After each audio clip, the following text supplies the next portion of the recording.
Bunts are like dinosaurs. You can go to Jurassic Park and see a bunch of them, but they're going to have frog DNA in them. There's a good solid chance that you can go your whole life without ever seeing a bone of a dinosaur except in a museum, but yet you get to study it and you get to say to yourself, wow, that must have been cool when it happened, when the dinosaurs roamed. So you're thinking to yourself, well, maybe they'll do it. And then you're going back to February. And you're going back to the time where you're looking at the workout sheet for that particular day in February when you're tired, you're grumpy. The workouts start at 7 in the morning. You've had enough. And then the infield coach comes and says, all right, we're doing wheel play. Practicing the wheel play is a bit harder than you think because A, players have to run like third and first base. Everybody's moving on the wheel play. Then there has to be communication from the catcher. The catcher's in charge. The catcher upon a bunt will yell, 1-1-1-1-1. Throw the ball to first base and get the out. 2-2-2-2-2. Throw the ball to second base. Try to get the out at second. 3-3-3-3-3. Throw the ball to third base. Try to get the out. Whether the third baseman, Max Muncy, who's running, the first baseman, Freddie Freeman, is running in toward home plate.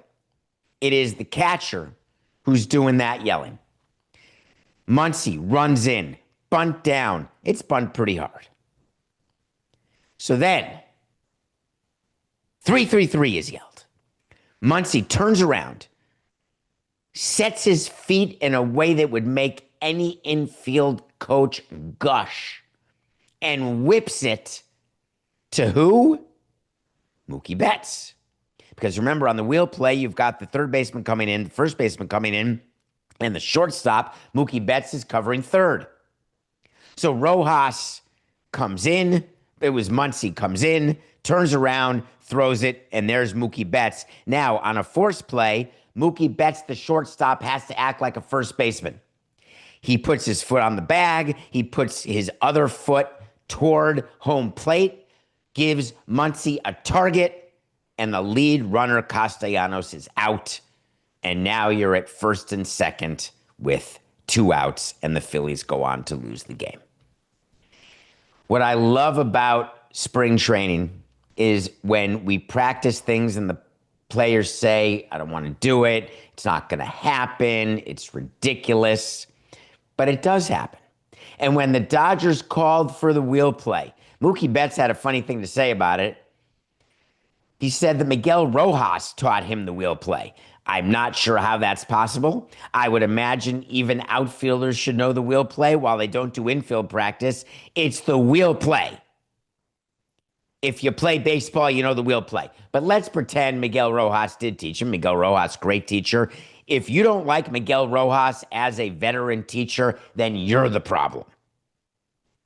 Mookie Betts said, all he had to do was tell me once. To me, that was like a do or die situation. Them tying the game up turns all the momentum there. If we can find a way to stop it, that would be great. So Mookie Betts says that he called the wheel play. I'm fascinated by that, Coca, because generally that's coming from the dugout.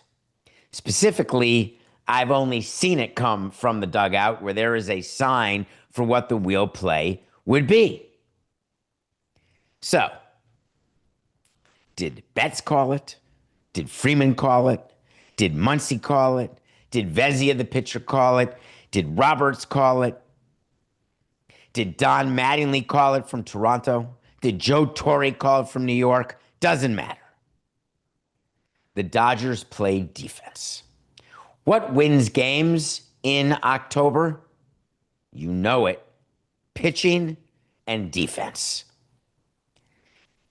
Because the odds are that Harper can go 1 for 6, Turner can go 1 for 7, Schwarber can be 0 for 21 over his last 6 games, striking out more than 50% of his PAs. And the reality is that if you get good pitching, you can still win. But good pitching has to be perfect. Luzardo last night was so good until he burped. And the good teams, upon one sign of weakness, game over. And that's what the Dodgers did. For all intents and purposes, the series is over. The Los Angeles Dodgers will beat the Philadelphia Phillies and move on to the National League Championship Series against either the Brewers or the Cubs, likely the Brewers, which we'll talk about in a minute, setting up what would be just a phenomenal LCS. And if you're Philadelphia, you're looking at your team, you're John Middleton, the owner, you're Dave Dombrowski, the president of baseball ops. You're being lauded left and right as the greatest tandem in baseball because you've got an owner who doesn't mind spending stupid money. You've got a GM who loves spending stupid money. You put it all together. You put the core together. You let it go. Let it ride. Playoff disappointment. Let it ride. Playoff disappointment. Let it ride again. Playoff disappointment. Them being eliminated right now. Do you re-sign Kyle Schwarber when he demands $400 million because you want to let it ride again? Kyle Schwarber is not losing money in free agency because he's slumping at the wrong time. The league is littered with rich players who have slumped in the postseason, as it's littered with rich players who've never played in the postseason or never won a game in the postseason. There will be people once Philadelphia loses if Schwarber has a bad game 3. I believe they play tomorrow night, Coca, but I'm not sure. Yeah, of course they do, because everyone plays tomorrow. Everyone plays tomorrow, except for if the Yankees lose tonight. Other than that, everyone plays tomorrow. But anyway, there will be a lot of talk that you're going to hear. Will Schwarber re-sign with the Phillies or won't he? You'll get quotes from Dombrowski postseason in the postmortem when he takes the press conference microphone and talks about the importance of Kyle Schwarber, his belief in this team, his belief in the group and how they will achieve next year and what a great regular season they had winning 96 games. And it's all a bunch of poppycock. The reality is the Phillies team that's put together when they lose this series, they're a failure. And they've got guys on that team I love. JT Realmuto, I want him to get a ring. I mean, there's obviously a through line. I want all my old guys who are with me to get rings. I want them to feel what it's like to have the feeling that I couldn't give them. Hard for all of those guys. You know, there's a Yankee, there's a Brewer, and there's a Philly. It's hard to get everyone to win a ring, though Miggy's a Dodger. So, I mean, there's a lot of possibilities, but he already has one. But in any case, don't be swayed by the articles that Schwarber's market's impacted, number one. 2, don't be so sure that Schwarber goes back to the Phillies, and don't be so sure you want it. The Dodgers, meanwhile, are trying to figure out whether or not they are the most brilliant people this side of Monte Cristo. With Roki Sasaki closing, they brought him in last night after Vezina couldn't finish. They brought Sasaki in. I mean, what's better? You know, you bring in the fluffer and then you bring in the actual. In comes Sasaki, and boom, he gets another save. So he's there, first and third, 2 outs, faces Trey Turner, boom, ground ball, easy, 4-3, done. That's what the box score says.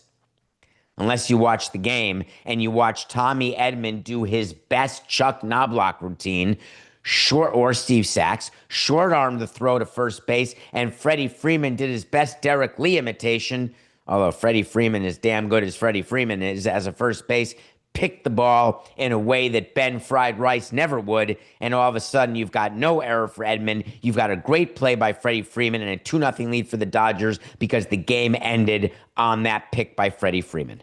It was a perfect way for a game to end because it just showed that the Dodgers are executing better. The Dodgers have better players across the diamond.